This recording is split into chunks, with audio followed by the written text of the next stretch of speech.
नमस्कार साथियों, कैसे हैं आप। आपका स्वागत है आपके YouTube channel JL accounts classes में। आज अपन बात करेंगे अपने बिजनेस मेथड्स के जो चैप्टर है विनिमय साध्य विलेख अधिनियम 1881 मतलब निगोशिएबल इंस्ट्रूमेंट एक्ट 1881 जो है।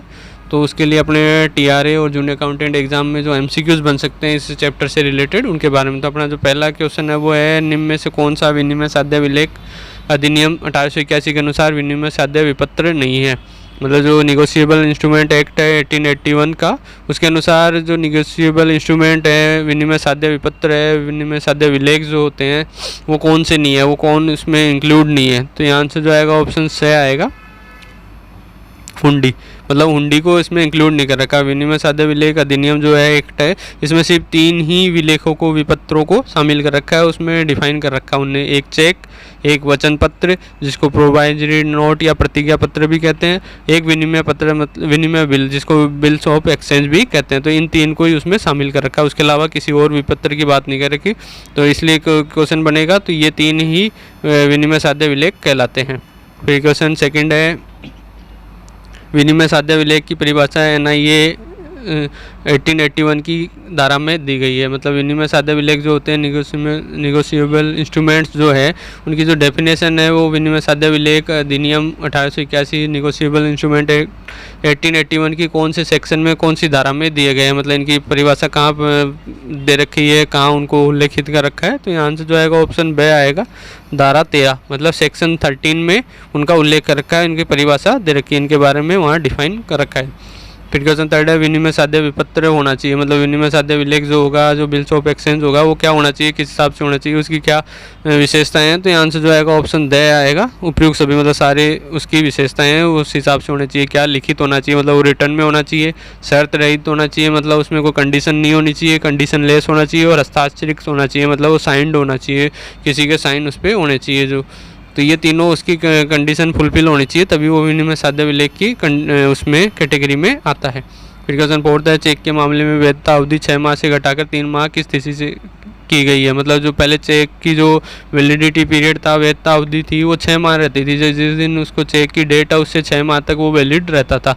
अब उस वैलिडिटी पीरियड को, अवधि को घटा के 3 माह कर दिया। तो ये तिथि कौन सी तिथि से ये 3 माह किया गया है। तो यहाँ से जो आएगा ऑप्शन ए आएगा, 1 अप्रैल 2012 से। मतलब 1 अप्रैल 2012 से ये 3 माह की अवधि कर दी। अब 3 माह तक ही चेक वैलिड रहते हैं।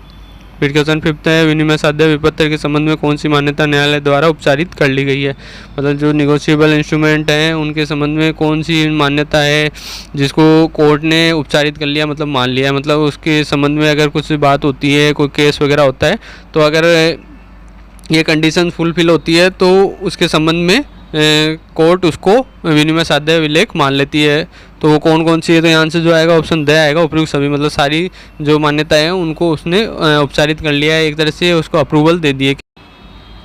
तो यहाँ आंसर जो आएगा ऑप्शन द आएगा, उपयुक्त सभी। मतलब सारी उसकी मान्यताएं हैं, मतलब सारी चीज़ें उसमें होनी चाहिए। क्या क्या विपत्र में प्रतिफल था, मतलब जो आपका बिल्स ऑफ एक्सचेंज है उसमें प्रतिफल था, मतलब उसमें कोई रिटर्न था या रिवार्ड था, मतलब उसके किसी प्रतिफल, मतलब किसी के प्रतिरूप में वो होना चाहिए, किसी के रिटर्न में वो होना चाहिए। विपत्र जो है, विपत्र का धारक यथाविधि धारक था। मतलब जो बिल्स ऑफ एक्सचेंज का जो होल्डर है, जो धारक है, वो यथाविधि धारक होना चाहिए। मतलब ऐसे नहीं है राह चलते किसी को पड़ा मिल गया तो वो उसका मालिक बन जाएगा। उसका धारक जो होगा वो एक्चुअली यथाविधि धारक होना चाहिए, मतलब विधि के अनुसार, मतलब लॉफुली उसके पास वो आना चाहिए। उसकी होल्डिंग जो है वो लॉफुली होनी चाहिए, उसकी मतलब ऑथेंटिक होनी चाहिए। विपत्र पर निर्धारित मात्रा में मुद्रांक लगे थे। मतलब जो स्टाम्प है वो जितने उस पर लिखे हुए हैं, जितने होने चाहिए निर्धारित मात्रा में, जो डिसाइडेड है पहले से, उतने उस पर स्टाम्प लगे हुए होने चाहिए। ये सारी मान्यताएं उपचारित कर ली गई है, मान ली गई है।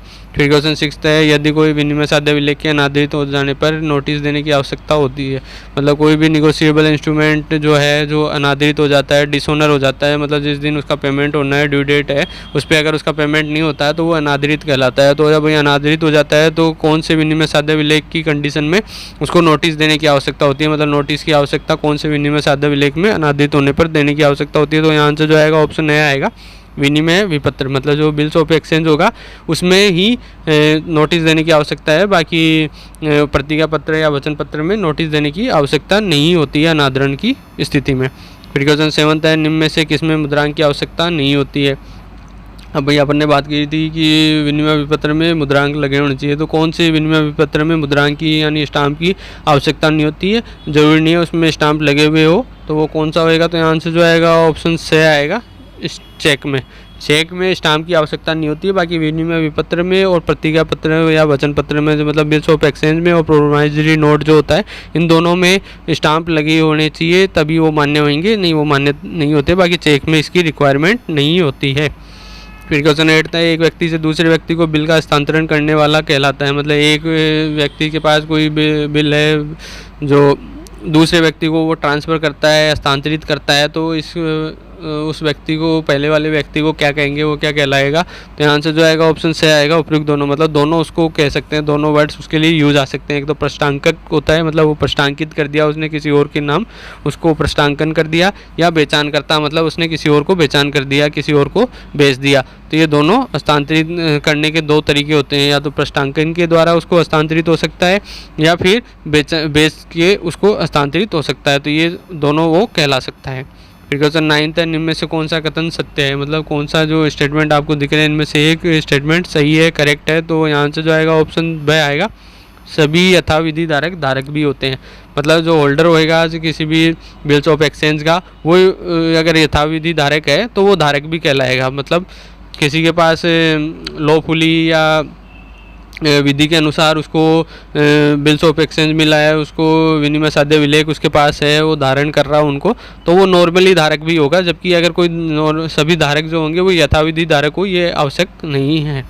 फिर क्वेश्चन 10 है, चेक और विनिमय बिल में पक्षकार होते हैं। मतलब चेक और बिल्स ऑफ एक्सचेंज होएगा, उसमें कितनी पार्टीज हो सकती है, कितने पक्षकार हो सकते हैं? तो यहाँ से जो आएगा ऑप्शन से आएगा, तीन पार्टियाँ हो सकती है विनिमय बिल और चेक में। तो वो कौन कौन सी हो सकती है?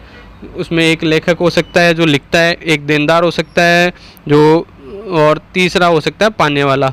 मतलब लेखक तो वो होगा जो लिखेगा उसको, देनदार जिसको पैसे चुकाए जाने हैं, और तीसरा व्यक्ति और हो सकता है जिसको देनदार मतलब उसको विनिमय बिल जो है वो या चेक जो है वो किसी और को दे दे। मतलब पाने वाला वो हो गया जिसके पास वो होल्डिंग कर रहा है, जिसके पास वो धारक है। तो ये तीन पक्षकार उसमें हो सकते हैं।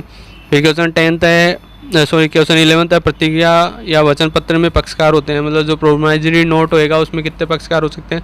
अभी अपन ने बात करी चेक और विनिमय बिल में तो पक्षकार 3 हो सकते हैं, जबकि इसमें जो पक्षकार हो सकते हैं वो 2 ही हो सकते हैं। तो यहाँ आंसर जो आएगा ऑप्शन ब आएगा 2। इसमें 2 ही पक्षकार हो सकते हैं। कौन कौन से? एक तो अपना लेखक होएगा और एक लेनदार होएगा। जबकि अपन ने बात की थी विनिमय बिल में और विनिमय जो चेक होगा उसमें 3 पक्षकार हो सकते हैं, लेखक, देनदार और पाने वाला। जबकि यहाँ 2 ही पक्षकार होते हैं। फिर क्वेश्चन 12 है, विनिमय बिल को लिखने वाला कहलाता है। जो बिल्स ऑफ एक्सचेंज को जो लिखेगा, लिखने वाला कौन होएगा, उसको कौन लिखता है? तो यहाँ आंसर जो आएगा ऑप्शन ए आएगा, आदेशक, जिसको अपन ये भी कह सकते हैं कि लेनदार भी बोल सकते हैं, कि जो लेनदार इसको लिखता है, लेनदार द्वारा ये प्रस्तुत किया जाता है जिसको पैसे चुकाने हैं। तो ये शर्त रहित आज्ञा होती है, जो ये आज्ञा देता है कि भाई इसमें इतने रुपए मेरे को चुकाए जाए। इसमें आदेशित व्यक्ति अथवा आदेशानुसार अन्य व्यक्ति द्वारा स्वीकृति अनिवार्य होती है। फिर क्वेश्चन 13 था अपना, किसी भी विनिमय साध्य विलेख की कौन सी विशेषताएं उसका अनिवार्य तत्व है। मतलब जो विनिमय साध्य विलेख होगा, निगोशिएबल इंस्ट्रूमेंट्स हैं, उनकी कौन सी विशेषताएं अनिवार्य तत्व है, मतलब वो ज़रूरी होनी है उसमें, तभी वो उसमें उसके कैटेगरी में आएगी, उसमें कहलाएगी विनिमय साध्य विलेख। तो यहाँ से जो आएगा ऑप्शन से आएगा, उपयुक्त दोनों। मतलब दोनों बातें फुलफिल होनी चाहिए। अपने से बेहतर स्वत्व का हस्तांतरण होना, मतलब जब उसको हस्तांतरित किया जाएगा तो जो ओनरशिप है वो उससे अच्छी ओनरशिप कहलाएगी, जो पहले से बेहतर स्वत्व है मिलेगा दूसरे वाली पार्टी को। हस्तांतरण की सूचना देना आवश्यक नहीं है। मतलब जो एक व्यक्ति से दूसरे व्यक्ति को अगर ट्रांसफ़र किया जाएगा विनिमय साध्य विलेख, तो उसके ट्रांसफ़र की कोई सूचना देने की आवश्यकता नहीं है किसी भी पार्टी को। फिर क्वेश्चन 14 था, यदि किसी चेक के मुख्य पृष्ठ पर 2 समानांतर आड़ी या तिरछी रेखाओं के बीच किसी बैंक का नाम लिख दिया जाता है, तो यह रेखांकन का कौन सा प्रकार है? मतलब किसी भी चेक के जो कवरिंग पेज होएगा उसके सामने के पेज पे अगर 2 पैरेलल आड़ी या तिरछी मतलब रेखाएं बना देते हैं, कोई लाइन खींच के उसके बीच में बैंकर का या बैंक का कोई नाम लिख देते हैं, तो ये जो क्रॉसिंग करेंगे, ये जो लाइनिंग करेंगे, ये क्रॉस लाइन जो होगी, इसको कौन सा प्रकार कहेंगे, रेखांकन का कौन सा टाइप कहेंगे? तो यहाँ आंसर जो आएगा ऑप्शन ब आएगा, विशेष रेखांकन। मतलब स्पेशल रेखांकन, इसको लाइनिंग क्रॉस लाइन कहेंगे। क्यों कहेंगे? क्योंकि इसमें जिस बैंक का नाम लिखेंगे ये उसी पे ही जाके वहाँ से ही इसका पेमेंट लिया जा सकता है। जिस बैंक में इसका नाम लिख दिया है, दोनों रेखाओं के बीच में जिस बैंक का नाम लिखा हुआ है उस बैंक से ही पेमेंट लिया जा सकता है। तो ये विशेष रेखांकन की उसमें आता है कैटेगरी में। फिर क्वेश्चन 15 था, एक निश्चित धनराशि भुगतान करने की शर्त रहित प्रतिज्ञा है। मतलब एक जो डिसाइडेड पहले से ही निश्चित धनराशि अमाउंट है उसको भुगतान करने की, पेमेंट करने की एक कंडीशन लेस जो प्रतिज्ञा है, प्रोमाइज है, वो वचन है, वो क्या कहलाता है? तो यहाँ से जो आएगा, ये अपने क्वेश्चन से ही लग रहा है प्रतिज्ञा है, तो ये प्रतिज्ञा पत्र होगा या वचन पत्र जिसको अपन कहते हैं प्रोमाइजरी नोट, जिसमें लिखने वाला ये दूसरी पार्टी को ये शर्त रहित प्रतिज्ञा देता है कि मैं इतनी तारीख को इतने रुपए आपके जो बकाया है वो चुका दूंगा। फिर क्वेश्चन 16 है, एक बिल जो प्राय बैंक पर लिखा जाता है। मतलब कौन से बिल को जो बैंक पर लिखते हैं, बैंक से पेमेंट जिसका लिया जाता है, तो कौन सा होता है? तो अपने को पता है बिल्स ऑफ एक्सचेंज की जो 3 अलग अलग उसमें वो बता रखे हैं जो पार्ट हैं, चेक, विनिमय बिल और प्रतिज्ञा पत्र। उसमें से चेक जो है वो बिल हमेशा, जो विनिमय बिल का ही पार्ट है वो हमेशा बैंक पर ही लिखा जाता है। फिर क्वेश्चन 17 है, एक बिल जो बिना प्रतिबल के लिखा और स्वीकार किया जाता है। मतलब जो विनिमय बिल है या विनिमय विपत्र है जो बिना प्रतिफल के, यानी बिना रिवार्ड के, बिना रिटर्न के, बिना किसी फ़ायदे के लिखा मतलब और स्वीकार किया जाता है, उसको रिटर्न किया गया है या राइट किया गया है या उसको एक्सेप्ट किया गया है, तो बिना प्रतिफल के किया गया है, तो उसको क्या कहते हैं? तो यहाँ से जो आएगा ऑप्शन बी आएगा, सहायतार्थ बिल। उसको सहायतार्थ बिल कहते हैं जो बिना प्रतिफल के, बिना फ़ायदे के लिए किया जाता है, वो किसी की मदद के लिए किया जाता है। फिर क्वेश्चन 18 है, जब किसी चेक के मुख्य पृष्ठ पर 2 समानांतर तिरछी या आड़ी रेखाएं खींच दी जाती है तो यह चेक का कौन सा रेखांकन कहलाता है? अभी अपन ने बात करी थी कि जब चेक के मुख्य पृष्ठ पर 2 समानांतर तिरछी या आड़ी रेखाओं के बीच में बैंकर का नाम लिख देते हैं, उसी बैंक से पेमेंट मिलेगा, तो वो रेखांकन विशेष रेखांकन होता है। लेकिन सिर्फ आड़ी रेखाएं खींचते हैं सिर्फ और उसमें किसी बैंक का नाम नहीं लिखते हैं तो वो साधारण रेखांकन कहलाएगा। क्रॉस जो होगा वो सिंपल क्रॉसिंग कहलाएगी, तो उसको किसी भी बैंक से करवाया जा सकता है। लेकिन रेखांकन का ये फ़ायदा होएगा, ये जो क्रॉस जो किया जाएगा इसका मतलब ये है किसी भी बैंक से, मतलब बैंक अकाउंट में ही पेमेंट मिलेगा, उसको जो धारक है उसको कैश का पेमेंट नहीं मिलेगा, उसको कैश भुगतान नहीं किया जाएगा। जिस व्यक्ति के नाम से वो चेक कटा हुआ है उसके अकाउंट में ही पेमेंट मिलेगा। तो ये फ़ायदा क्रॉसिंग का रहता है। इससे क्या है कि अगर गलती से चेक हो भी जाता है तो किसी गलत आदमी उसका पेमेंट नहीं ले पाता है। फिर क्वेश्चन 19 है, निम्नांकित में किसके द्वारा चेक को रेखांकित किया जा सकता है? मतलब जो क्रॉसिंग की अपन बात कर रहे हैं, जो चेक पे क्रॉसिंग होती है, आड़ी रेखाएं जो समानांतर रेखाएं खींची जाती है, तो ये किसके द्वारा किया जा सकता है रेखांकन का कार्य? तो यहाँ से जो आएगा ऑप्शन द आएगा, उपयुक्त सभी के द्वारा। मतलब कोई भी कर सकता है, जो लेखक है मतलब जिसने चेक लिखा है, धारक जिसके पास ये चेक है, या बैंक द्वारा, इनमें से किसी भी व्यक्ति के द्वारा उसका रेखांकन किया जा सकता है। फिर क्वेश्चन 20 है, विनिमय साध्य विलेख अधिनियम 1881 की धारा 4 में परिभाषित किया गया है। जो निगोशिएबल इंस्ट्रूमेंट एक्ट 1881 है, इसकी जो सेक्शन 4 है, धारा 4 है, उसमें किसकी परिभाषा दिया गई है, किसकी डेफिनेशन दी गई है? तो यहाँ से जो आएगा ऑप्शन से आएगा प्रतिज्ञा पत्र, मतलब प्रोमाइजरी नोट को उसमें डिफाइन कर रखा है। फिर क्वेश्चन 21 है, वचन पत्र प्रतिज्ञा पत्र की विशेषताओं में सम्मिलित नहीं है। मतलब जो प्रोमाइजरी नोट है उसकी जो कैरेक्टरिस्टिक्स है, विशेषताएं हैं, उसमें क्या शामिल नहीं है, मतलब उसकी एक ये कह सकते हैं विशेषता नहीं है, उसका एक तत्व नहीं है। तो यहाँ से जो आएगा ऑप्शन द आएगा, इसका एक निश्चित प्रारूप होता है। मतलब ये विशेषता नहीं है, जरूरी नहीं है वचन पत्र निश्चित प्रारूप में ही हो, ये किसी भी हिसाब से किया जा सकता है, इसका कोई सेट प्रोफॉर्मा नहीं है यह। बाकी यह एक लिखित विलेख होता है, अपन ने पहले बात करी थी, ये रिटर्न होना चाहिए। विनिमय बिल जितने भी, विपत्र जितने भी होंगे, निगोशिएबल इंस्ट्रूमेंट जितने भी हैं वो रिटर्न होंगे।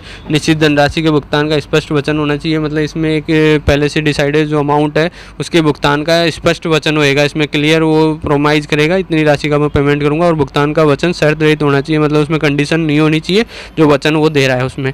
फिर क्वेश्चन 22 है, विनिमय साध्य विलेख अधिनियम में सम्मिलित है चेक, विनिमय पत्र और जो निगोशिएबल इंस्ट्रूमेंट एक्ट है उसमें क्या क्या शामिल है? चेक शामिल है, विनिमय विपत्र या विनिमय पत्र जिसको बिल्स ऑफ एक्सचेंज कहते हैं, और तीसरा क्या शामिल है? तो अपन ने पहले ही बात कर ली, इसमें 3 ही शामिल कर रखे हैं अपन ने, चेक, विनिमय पत्र और प्रतिज्ञा पत्र, जो बिल्स प्रोमाइजरी नोट भी कहलाता है। तो ये 3 ही इसमें डिफाइन कर रखे हैं, इन 3 को ही विनिमय विलेख माना गया है। फिर क्वेश्चन 23 है, विनिमय साध्य विलेख का भुगतान देय होगा। जो विनिमय साध्य विलेख जो होंगे, जो निगोशिएबल इंस्ट्रूमेंट्स होंगे, इनका पेमेंट कब देय होगा, कब ड्यू होता है? तो यहाँ से जो आएगा ऑप्शन ए आएगा, परिपक्व पर, मतलब उनकी जो ड्यू डेट होती है, परिपक्वता अवधि होती है, जिस दिन को वो परिपक्व होते हैं, ड्यू हो जाते हैं, उस दिन ही उनका पेमेंट ड्यू होता है, भुगतान देय होता है। फिर क्वेश्चन 24 है, निम्न में से किस विनिमय पत्र को निर्दिष्ट बैंकर पर आयोजित किया जाता है और केवल मांगे जाने पर ही भुगतान योग्य रूप में व्यक्त किया जाता है। मतलब कौन से विनिमय पत्र हो गया, विनिमय पत्र जो बिल ऑफ एक्सचेंज हो गया या निगोशिएबल जो बिल्स हैं, उनको कौन सी निर्दिष्ट बैंकर होगा, जो पहले से जो स्पेसिफिक जो बैंक होगा उसी पे ही ड्रॉ किया जा सकता है और केवल मांगे जाने पर ही भुगतान के लिए व्यक्त किया जाएगा। मतलब जब उसका पेमेंट के लिए उसको सबमिट किया जाएगा या उसको इश्यू किया जाएगा, उसको तभी उसका पेमेंट मिलेगा और स्पेसिफिक किसी बैंक से ही उसका पेमेंट मिल सकता है। तो क्या होता है, तो वो चेक होते हैं, वो चेक की उसमें कैटेगरी में आते हैं। फिर क्वेश्चन 25, निम्न में से किस विनिमय विलेख में लेखक एवं पाने वाला एक ही व्यक्ति हो सकता है। मतलब कौन से जो विनिमय साध्य विलेख हैं, जो निगोशिएबल इंस्ट्रूमेंट्स है, उसमें से जो लेखक होगा, राइटर होगा और जो पाने वाला होगा उसको, वो एक ही व्यक्ति हो सकता है। तो कौन सी विनिमय साध्य विलेख में ऐसा हो सकता है, तो यहाँ आंसर जो आएगा ऑप्शन से आएगा, उपरोक्त दोनों, चेक और विनिमय पत्र में। मतलब चेक और बिल्स ऑफ एक्सचेंज में लेखक और पाने वाला एक ही व्यक्ति हो सकता है। जरूरी नहीं एक ही हो सकता है, दो भी हो सकते हैं, लेकिन एक भी हो सकता है। बाकी प्रतिज्ञा पत्र में ये दोनों व्यक्ति एक नहीं हो सकते हैं। तो साथियों, यहाँ विनिमय साध्य विलेख अधिनियम 1881 कि जो MCQs अपने TRA और जूनियर अकाउंटेंट एग्जाम के लिए बन सकते हैं, वो मैंने कवर करवा दिया। नेक्स्ट वीडियो में लेकर हाजिर रहूँगा और अगले चैप्टर के MCQs। तब तक प्लीज़ वेट कीजिएगा और उम्मीद करता हूँ वीडियो पसंद आई होगी। वीडियो पसंद आई तो लाइक अवश्य कीजिएगा और अपने फ्रेंड्स के साथ ज़्यादा से ज़्यादा शेयर कीजिएगा। जय हिंद।